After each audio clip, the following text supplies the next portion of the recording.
ఇందిరమ్మ రాజ్యంలో ధరల దండయాత్ర, సామాన్యుడి జేబుకు చిల్లు పెడుతున్న మార్పు. నెల రోజుల్లో కొండెక్కిన బియ్యం ధరలు, పప్పు గోధుమతో సహా నిత్యావసర పెరుగుదల. దేశంలోనే అత్యధికంగా వరి పండించే రాష్ట్రంలో ఈ ధరల దరువేంటి మంత్రివర్య?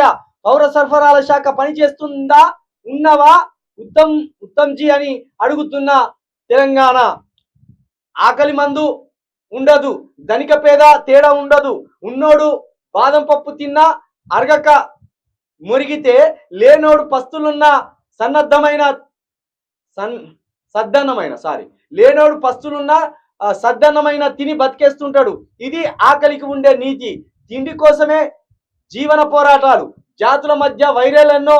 తెలంగాణలోనూ ఇప్పుడు అలాంటి పరిస్థితి ఏర్పడింది. జాతుల మధ్య వైరాలెన్నో ఇప్పుడు తెలంగాణలో అలాంటి పరిస్థితి ఏర్పడింది. ప్రభుత్వం మారింది, మార్పు వచ్చింది అని సంబరపడే లోపు తినే కంచంలో ధరల దరువు కనిపిస్తుంది.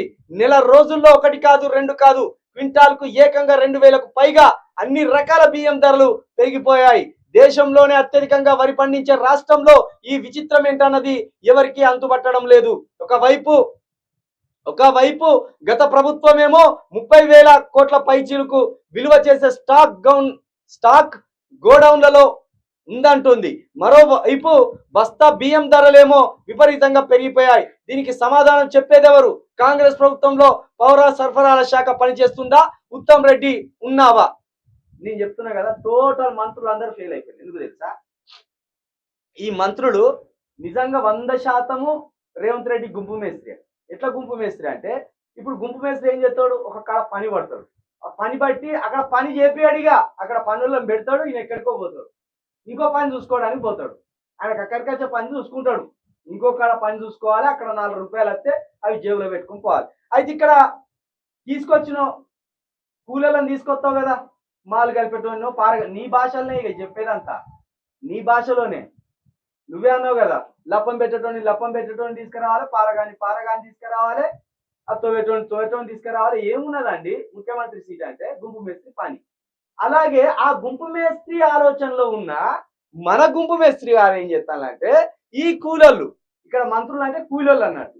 ఈ ఉత్తమ్ కుమార్ రెడ్డి అనే ఒక కూలీ, లేకపోతే బట్టి విక్రమార్క అనే ఒక కూలీ, లేకపోతే దామోదర్ రాజనరసింహ అనే కూలీలు, ఈ కూలీలను ఇక్కడ ఇచ్చిపెట్టి ఆగానికి ఈ గుంపు మేస్త్రి ఇక్కడ ఢిల్లీ మేస్త్రీలతోటి ఒప్పందం కుదుర్చుకుంటారు. ఇక ఈ కూలీలు ఏం చేస్తాను? రాష్ట్రంలో ఏం జరుగుతుంది, ఏం పోతుంది ఎవరు పట్టించుకుంటలేదు. వీళ్ళ పనిలో వీళ్ళు ఉన్నారు. మీకు ఒకటి విషయం చెప్పాలి. మొన్న వీళ్ళు కాళేశ్వరం కాడికి పోయిండు. ఇప్పుడు ఈయన ఎందుకు పోయినట్టు? ఈయన మంత్రి పోయిండు, భారీ నీటిపారుదల శాఖ ఇంకోటి ఇచ్చిళ్ళు పోయిండు. పొన్నం ప్రభాకర్ ఎందుకు పోయిండు? ఉమ్మడి కరీంనగర్ జిల్లా కాబట్టి పోయిండు. మరి కోమటిరెడ్డి ఉన్ను పొంగులేటి శ్రీనివాసరెడ్డి ఎందుకు పోయిండు? ఇద్దరు వాళ్ళకేం పని? వాళ్ళు ఆ జిల్లాకు సంబంధించిన మంత్రులు కాదు, ఇన్ఛార్జి మంత్రులు కాదు. వాళ్ళు ఎందుకు పోయినట్టు మరి? ఎందుకంటే వాళ్ళిద్దరు కాంట్రాక్టర్లు. వాళ్ళు ఒకరికేమో ఇన్ఫ్రాస్ట్రక్చరు ఉన్నది, ఇంకో ఆయనేమో రోడ్లు కాంట్రాక్ట్ చేసేది, లేకపోతే ప్రాజెక్టులు కాంట్రాక్ట్ చేసేది ఉన్నది. ఇప్పుడు అక్కడ బెదిరించి అక్కడ ఉన్న ఎల్ఎన్టీని లేపేసి వాళ్ళని అక్కడ పెట్టాలి. అందుకే వీళ్ళంతా అడిగిపోయింది. దయచేసి దుర్మార్గం అంతా జరుగుతుంది. వీళ్ళు మంత్రులు పూర్తిగా విఫలమైనలు.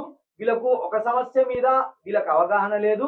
ఈ గుంపు మేస్త్రి ఏమో ఈయన ఢిల్లీలో పడి తిరుగుతాడు, వీళ్ళేమో రాష్ట్రం మీద కూలీలుగా ఏ పని చక్కగా చేస్తారు. ఇక్కడికి వచ్చింది తెలంగాణ పరిస్థితి.